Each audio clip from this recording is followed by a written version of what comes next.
Olá, seja bem-vindo ao canal A Verdade sobre a China. Hoje a história começa com uma frase que parece conselho de palestra motivacional, mas na internet chinesa virou quase piada pronta. Os jovens não devem ficar deitados, devem trabalhar duro, subir na vida, escalar a sociedade. Bonito, né? Dá até para imaginar uma música épica ao fundo, uma escada dourada subindo até as nuvens e um jovem com um currículo na mão correndo atrás do futuro. Só tem um detalhe pequeno, quase invisível, do tamanho de um elefante dentro da sala. E se essa escada já tiver dono? E se os melhores degraus já estiverem reservados para quem nasceu no andar de cima? Foi mais ou menos isso que muitos jovens chineses responderam quando ouviram especialistas e influenciadores dizendo que deitar era errado. A reação veio com aquele sarcasmo que só aparece quando a paciência já foi embora faz tempo. Você sai de carro de luxo, dorme em hotel 5 estrelas, troca de esposa como quem troca de celular e vem ensinar jovem pobre a trabalhar duro. É aquele tipo de conselho que sai perfumado do escritório com ar-condicionado, mas chega suando na vida real de quem mandou 200 currículos e recebeu silêncio como resposta. A expressão ficar deitado ou lying flat virou símbolo de uma geração que parou de acreditar no velho contrato social. Estude, trabalhe, aguente, case, compre casa, tenha filhos, consuma, pague dívida e um dia, talvez, você chegue lá. Só que muitos jovens olharam para esse talvez e perceberam que ele estava parecendo mais uma pegadinha. Porque quando o salário mal paga o aluguel, quando o emprego exige juventude eterna e obediência total, quando comprar uma casa parece financiar uma montanha com colher de chá, a pergunta deixa de ser por que os jovens não querem lutar? E passa a ser lutar por qual prêmio exatamente? O que incomoda a elite não é um jovem deitado no sofá. Isso, sozinho, não derruba economia nenhuma. O que incomoda é quando milhões começam a pensar parecido. Não comprar casa, não comprar carro, não correr atrás de luxo. Não casar só para cumprir tabela, não ter filhos para entregar mais gente ao mesmo moedor. Não transformar a própria saúde em combustível barato para uma máquina que promete futuro, mas entrega boleto, cobrança e cansaço. Isso não é preguiça simples, é uma espécie de greve silenciosa da esperança. E aí começa o problema maior. Porque uma economia baseada em crescimento contínuo precisa de jovens sonhando alto, gastando, financiando apartamento, casando, comprando móveis, fazendo festa, tendo filhos, consumindo como se amanhã fosse sempre maior que hoje. Mas quando o jovem decide viver com pouco, reduzir desejo, reduzir consumo e reduzir participação, o motor começa a falhar. Não faz barulho de explosão, é pior. Faz silêncio. E silêncio, para governos acostumados a comandar multidões, pode ser mais assustador do que protesto. Por isso, o Ministério da Segurança do Estado da China entrou na conversa dizendo que forças estrangeiras estariam por trás da narrativa do ficar deitado. Segundo a versão oficial, grupos de fora estariam financiando mídia, think tanks e influenciadores para espalhar ideias negativas, como esforço é inútil, trabalhar duro é ser explorado e a rigidez de classe torna qualquer esforço sem sentido. Em outras palavras, se o jovem acorda cansado, olha para o mercado de trabalho e pensa, não aguento mais, talvez a culpa não seja do salário baixo, da falta de vaga ou da pressão absurda. Talvez seja, claro, uma conspiração internacional escondida debaixo do travesseiro. A internet chinesa não engoliu essa com muita facilidade. Alguns usuários perguntaram, se existem influenciadores financiados do exterior, por que não dizem nomes, valores, mensagens e punições concretas? Outros ironizaram, então se eu digo que trabalhar está cansativo e quero descansar, já fui enganado por forças estrangeiras? É aquela lógica curiosa. Quando a vida melhora, é mérito do sistema. Quando a vida pesa, deve ter alguém de fora soprando pessimismo. O problema é que a barriga vazia, o currículo ignorado e o aluguel caro não precisam de tradução estrangeira. Eles falam muito bem a língua local. A parte mais dura da história aparece quando saímos da briga ideológica e entramos no mercado de trabalho. A China enfrenta uma pressão enorme de emprego. Em 2026, o país deve ter cerca de 12,7 milhões de formados em universidades. Se somar estudantes de escolas vocacionais, jovens saindo do ensino médio e pessoas que já estavam desempregadas de anos anteriores,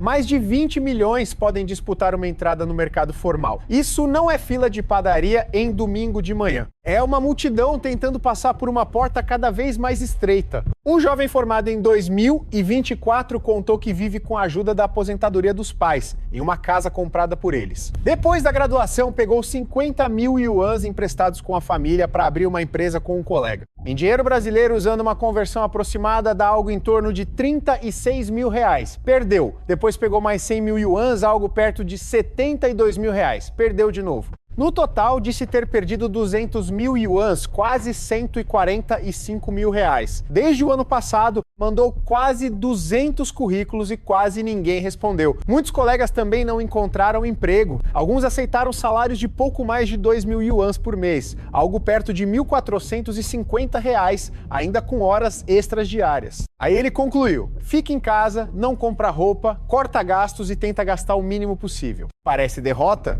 Talvez. Mas, para muita gente, é só matemática. Se sair de casa custa dinheiro, procurar trabalho custa energia, aceitar subemprego custa saúde e o resultado continua sendo humilhação. Uma hora a pessoa começa a economizar até a esperança. E esperança, quando vira item de luxo, não entra mais no orçamento. Outra história veio de uma mulher de 35 anos, com mestrado, que disse ter percebido algo assustador. Talvez nunca mais encontre emprego na vida. Ela passa os dias olhando vagas e vê gente demais procurando trabalho para poucas empresas contratando. Muitas vagas não aceitam mulheres acima dos 30 anos. As que não têm limite de idade pedem habilidades técnicas como operar empilhadeira, consertar ar-condicionado ou máquina de lavar. Ela encontrou uma vaga administrativa de 3 mil yuans por mês, algo próximo de 2.175 reais, com fim de semana livre e seguro social. Parecia quase um achado, até descobri que precisava ter carro próprio e dirigir mais de 30 quilômetros por dia transportando materiais da empresa. Só de combustível eu gastaria mais de 1.000 yuan, cerca de 725 reais, ou seja, trabalhar para pagar o direito de trabalhar. A modernidade às vezes tem um senso de humor cruel. Uma recrutadora de Xangai também confirmou que as empresas estão pedindo menos contratações do que antes. As vagas diminuem, os candidatos aumentam e muitos jovens simplesmente desistem depois de enviar currículos por algum tempo sem resposta. Entre aqueles que não têm pressão financeira imediata, cresce a escolha de ficar deitado. Não porque a vida seja confortável como férias em resort, mas porque a competição parece uma esteira. Você corre, sua, se esgota e continua no mesmo lugar. É aqui que a história fica mais profunda. Desemprego tradicional é quando a pessoa quer trabalhar e não encontra vaga. O ficar deitado é outra coisa, quando a pessoa já tentou, já apanhou, já entendeu o jogo e decide reduzir participação. Ela não desaparece. Continua vivendo, comendo, usando internet, conversando, talvez fazendo bicos, talvez vendendo algo online, talvez criando vídeos com inteligência artificial para tentar atrair audiência, mas já não compra a promessa inteira. Já não acredita que esforço sozinho muda destino. Já não vê casamento, filhos e financiamento como conquistas automáticas. Vê como riscos. Um acadêmico resumiu o cenário de forma dura. Quando tantos jovens correm para lives, vídeos curtos e tráfego online, isso mostra uma sociedade sem futuro claro.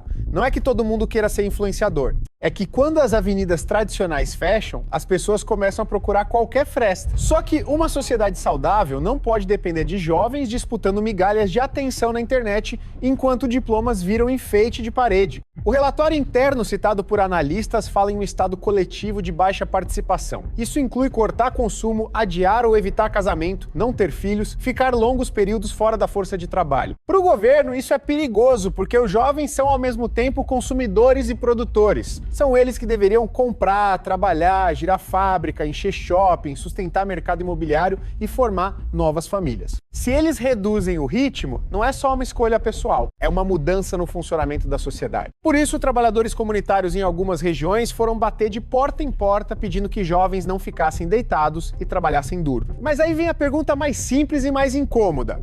Trabalhar duro onde? Em qual vaga? Por qual salário? Com qual perspectiva? Mandar alguém se esforçar sem oferecer caminho é como pedir para uma pessoa nadar no asfalto. A intenção pode até parecer bonita, mas a física não ajuda. Com o tempo, ficar deitado virou mais do que uma atitude de trabalho, virou símbolo. Na internet chinesa passou a significar viver com poucos desejos, não comprar casa, não comprar carro, evitar relacionamentos caros, não casar, não ter filhos e manter consumo baixo. Surgiram camisetas, canecas, capinhas de celular e adesivos com frases como ficar deitado e se você deitar bem o suficiente não será colhido. A frase é engraçada, mas o fundo é amargo. A pessoa está dizendo, se o sistema quer me colher como recurso, talvez minha única defesa seja não crescer na direção que ele espera. E quando uma palavra vira símbolo, a censura começa a prestar atenção. Termos como ficar deitado, desistir e outras expressões negativas passaram a ser cada vez mais sensíveis nas plataformas. Segundo relatos, bancos de palavras proibidas são atualizados todos os dias e podem incluir centenas de milhares de entradas, desde temas históricos até expressões sobre organização, protestos, petições e legitimidade política. O problema é que fala negativa não tem definição clara. O que hoje é desabafo, amanhã pode virar risco. O que hoje é piada, amanhã pode ser interpretado como desafio. No fim do ano passado, a administração do ciberespaço da China também publicou regras mirando contas influentes, proibindo a promoção de ideias como ficar deitado, desistência, decadência e culto à riqueza, além de linguagem codificada e interpretações confrontacionais de políticas nacionais.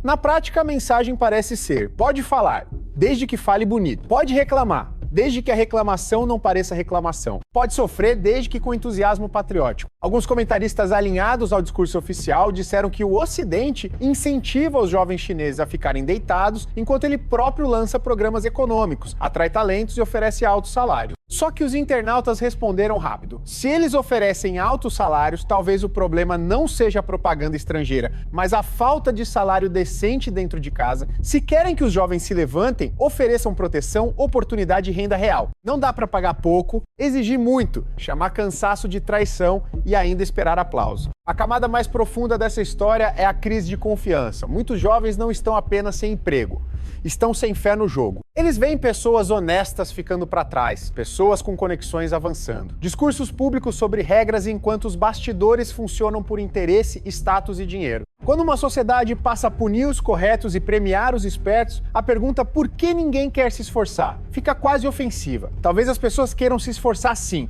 só não querem mais ser ingênuas. Por isso, ficar deitado não é a causa do problema, é sintoma. O governo pode censurar a palavra, pode chamar de influência estrangeira, pode mandar jovens terem energia, ambição e espírito de luta. Mas nenhuma sociedade consegue ordenar esperança por decreto. Esperança aparece quando o esforço tem recompensa, quando trabalhar dá dignidade, quando estudar abre porta, quando casar, ter filhos e comprar casa não parecem armadilhas financeiras. Quando uma pessoa comum acredita que ainda pode viver melhor sem precisar nascer na família certa ou conhecer a pessoa certa. No fundo, o que assusta não é o jovem deitado. É o jovem deitado e lúcido, aquele que entendeu que o problema não está apenas no travesseiro, mas no chão inteiro em que mandaram ele correr. E quando uma geração inteira começa a perceber isso, o silêncio dela pode fazer mais barulho do que qualquer grito. Aqui no A Verdade sobre a China, essa é a parte mais importante. Ficar deitado não enfraquece a China por si só. Ele apenas revela que muitos jovens já estavam cansados há muito tempo. E talvez o maior medo do poder não seja ver esses jovens caírem, seja descobrir que eles pararam de acreditar que levantar ainda vale a pena.